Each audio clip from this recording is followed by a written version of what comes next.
Senator Morrell now calls from the calendar Senate Concurrent Resolution number 2 by Senator Morrell, which is a resolution to provide for ratification of an Equal Rights Amendment. Senator Morrell. Thank you, Mr. President. Members, bring before you today, as many of you are aware, are familiar with the Equal Rights Amendment. I will try to give a little bit of brief history for those of you who aren't familiar.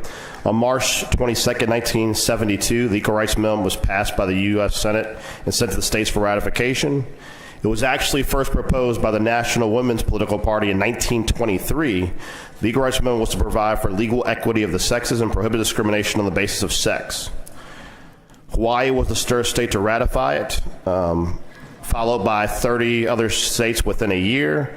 During the mid-70s, due to a conservative backlash, that momentum slowed significantly, and there was a deadline that was established by Congress to pass it. That deadline was extended to 1982, and they did not receive the 38 requisite votes by 1982 to pass. Now, what many, I'm sure, have said to you already is the deadline has passed, the Equal Rights Amendment has failed.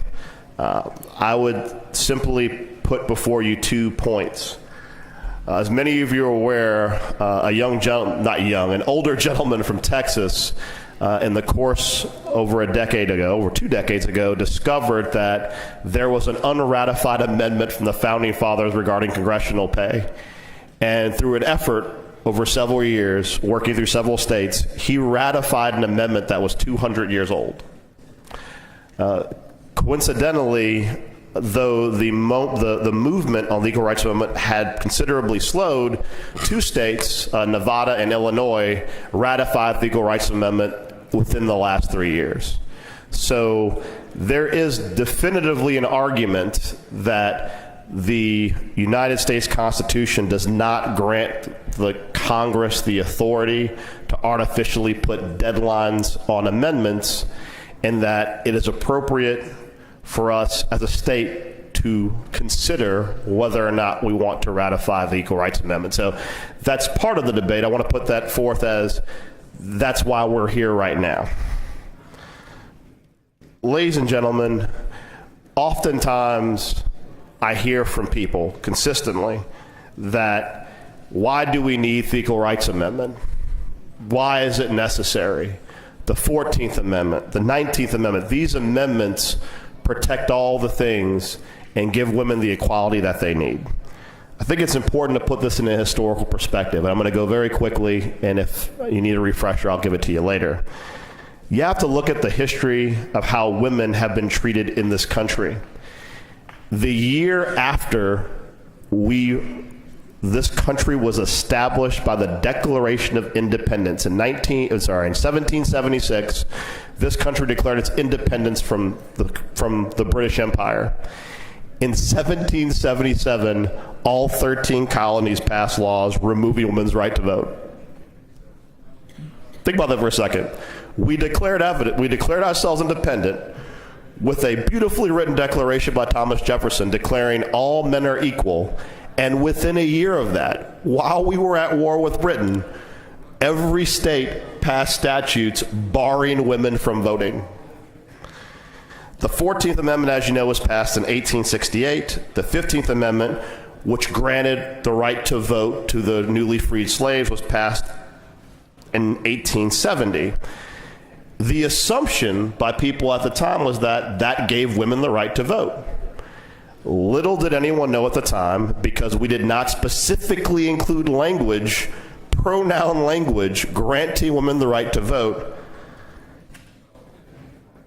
We did not address women's suffrage till the 19th Amendment in 1920. Gentlemen, that is 50 years later. 50 years later. I know that we often get in the weeds sometimes discussing legislation and talking about how words matter. Words absolutely matter. The late Antonin Scalia specifically said, when dealing with issues of pay equity, that women are not afforded equal rights because Congress has not put forth an amendment to establish that they have equal rights and are a protected class in every shape or form. As many of you know, until 1974, women could not apply for a credit card on their own. Now, just to put that into context, 1974 is over 100 years after the 15th Amendment. It's over 102 years from the 14th Amendment, and it's over 50 years after the 19th Amendment. The United States Congress had to pass a law to overrule states prohibiting women from having credit cards. The Supreme Court had to rule in 1975 against state laws banning women from serving on juries. 1975. After the 14th Amendment, after the 15th Amendment, after the 19th Amendment. In 1978, Congress stepped in and said you can't fire women for being pregnant. 1978, the year I was born. In 1979, public pressure allowed NASA forced NASA to allow women to be trained as astronauts. The first woman did not go on a space mission until 1983. 1981, Supreme Court ruled that state laws determining that men were the head and master of households and that women were barred from making financial decisions. 1981. I don't think it's necessary for me to repeat how far that is from the 14th, 15th, and 19th Amendment. Ladies and gentlemen, I think it's absolutely necessary in this day and age, as we continue to uncover on almost an annual, if not monthly, daily basis, of new ways women are discriminated against, to establish that as a country, we are a country where everyone is treated equal. One of the talking points, we had quite a few in committee, was that if you were to pass an amendment declaring that everyone is equal, you would overturn all collegiate sports. There would be no boy and girls teams. That is an interesting argument. It's an argument. Ladies and gentlemen, most first world countries already have this in their constitutions. And as many of you watch the Olympics every 4 years, they have women's teams, they have men's teams. Soccer, Mr. Schauber, the most popular sport in the world. Men's teams, women's teams, all from first world countries that have this in their constitutions. So if you want precedent, there's ample precedent across the entire world that putting language in your governing document for your country does not cause abject chaos. I think it's important for us as legislators in the state of Louisiana to establish and affirm by ratifying the Equal Rights Amendment, especially to the young people in this state, the ones that leave on a daily basis to go to other states for other opportunities, especially to the young women who feel like in a state where pay equity is a significant issue, where a woman is paid 70% on the dollar for what a man is paid, an African American woman is paid 50 cents on the dollar for what a man is paid. Just the gesture of showing that as a state we affirm that we believe everyone should be treated equal would be a tremendous message in itself. Furthermore, to those people who say the time has passed, I think that we as a legislature pass legislation constantly to push the envelope on a national level to say, let's have the argument. I mean, honestly, I would argue that almost every social justice issue on either side of the aisle that we have taken up that is contrary to what others have said always forces the conversation. So with that, I will entertain questions if there are any.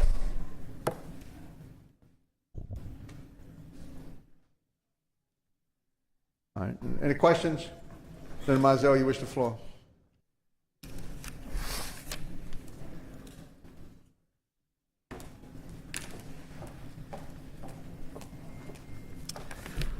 Members, Senator Morrell, I appreciate your thoughts. I appreciate your thoughts, and as a woman, we just had a resolution recognizing 100 years since we received the right of suffrage.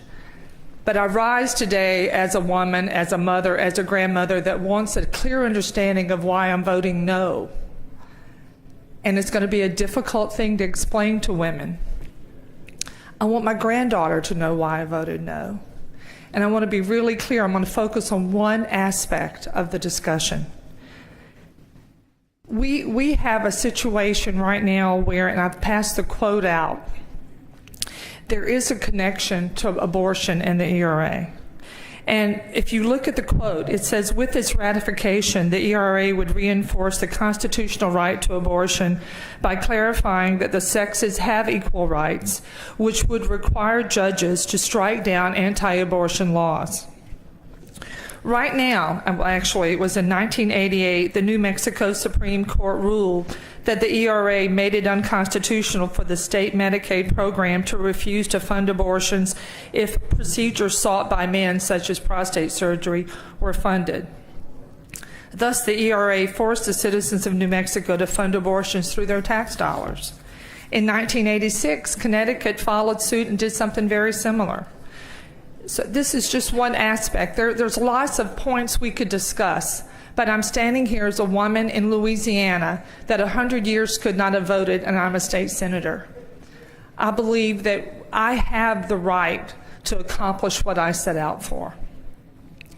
I really look hard at what rights I'm lacking that would allow me to do something I can't do right now.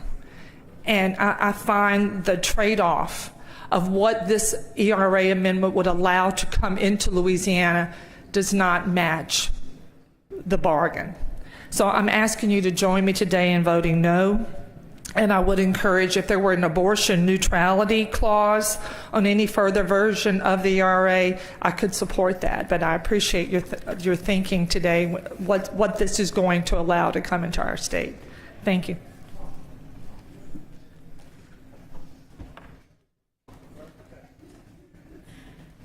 All right. Any further discussion? All right, Senator Morrell, you have a right to close them. Thank you, Mr. President. Members, I appreciate Senator Mizell's comments. I think they come from a place of earnest belief. But I will say this.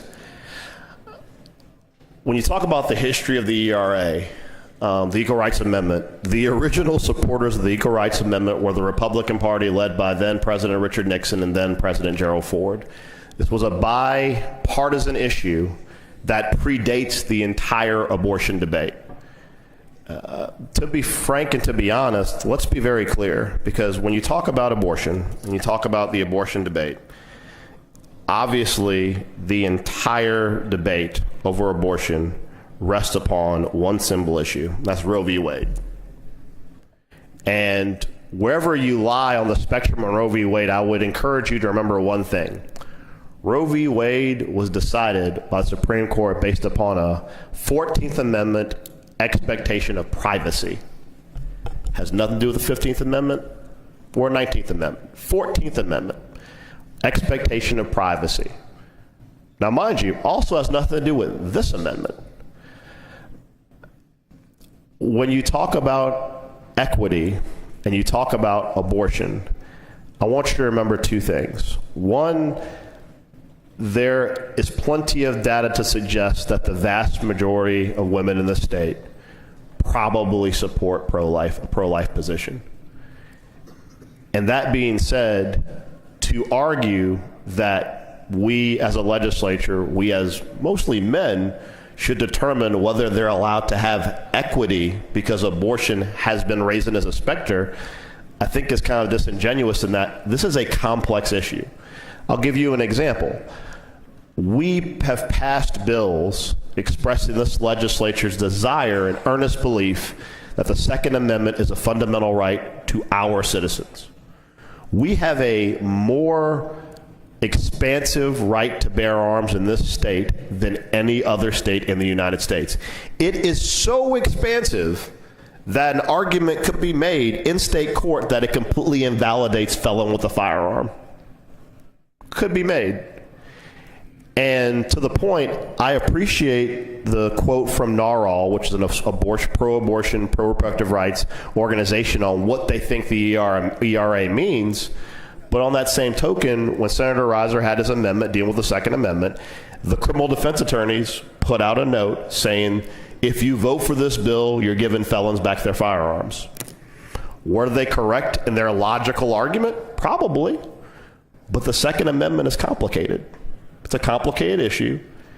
It's a desire by the state to establish that we believe the Second Amendment is fundamental, and we weighed the importance of the Second Amendment versus an erroneous interpretation by a future judge on firearms of the firearm. Right to free speech. Ladies and gentlemen, wherever you fall on the spectrum, there is a war on prayer in schools. The Constitution establishes a separation of church and state. However, as a state, we've determined right to free speech, complicated issue. We're going to go ahead and say we want prayer in schools anyway, because, we know that's not going to be abused. That's not really what it's about. The Equal Rights Amendment predates the abortion debate. And it has been hijacked by people for a variety of means to try and sensationalize it with the abortion debate. When you cite the court cases based upon judges making rulings on ERAs, there needs to be a distinction. States have ratified the Equal Rights Amendment and also established their own Equal Rights Amendment. And in some of those states, their ERA amendment is more expansive than the one before you today. And I would encourage you, when you hear these court cases, you need to see where the distinctions between the state's Equal Rights Amendment or the one that's before you today, because the one that's before you today is very simple in its aim, which is to establish that everyone is equal regardless of gender. I often get emails from people, especially men, who tell me, how can you support the Equal Rights Amendment? I'm a young father and I lost custody to my wife and I am more qualified to raise my children. And it's ironic to me because the Equal Rights Amendment works both ways.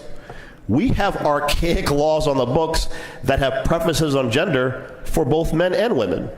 For any of you who have practiced family law, and there are many lawyers here, in the law it says by default kids go with the mom.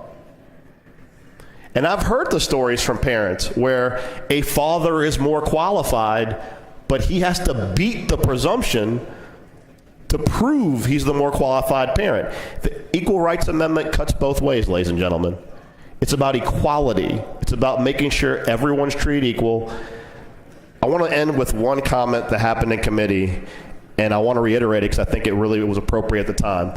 One of the opponents said, you should oppose the ERA because you don't want your daughters to be drafted. And when she made this proclamation, she was so proud of it. That is literally an argument from the 1970s and 80s.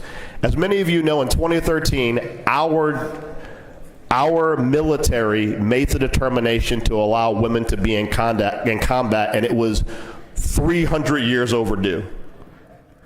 And I said in that committee, and I stand by it, we will likely never have a draft again, ladies and gentlemen. The reality is that as a country, as a world, we've moved away from that type of combat. But if we are ever at war, if we are in a position where our lives, our families, our way of life is on the line, the audacity of someone to say, but let the ladies stay home. Let's vote against this bill, let the ladies stay home. That is asinine. If we are at a position where our country is being invaded, our women have the right to serve on the front line just as well as our men. And as I said in committee, I know a certain little girl and a certain little boy who I may have a close familiar relationship with. And as I said in committee, my son has a very gentle disposition, but my daughter is ruthless. And if I had to arm someone to defend me as a doddering old man falling over, and I had to pick between the two, I would certainly put a gun in her arms before I put it in my son's.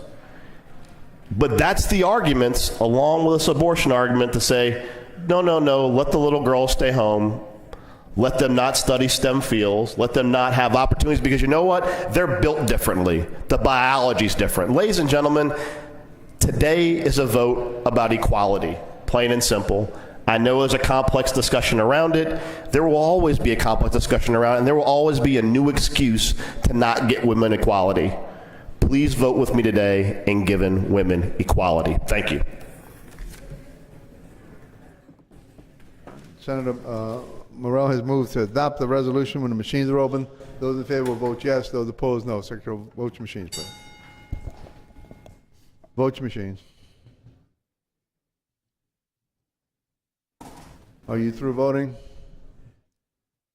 You through voting? All right, close them up, please. 9 yeas, 26 nays. The resolution fails to pass. Want to get reconsideration? The gentleman desire to give notice of reconsideration? He does.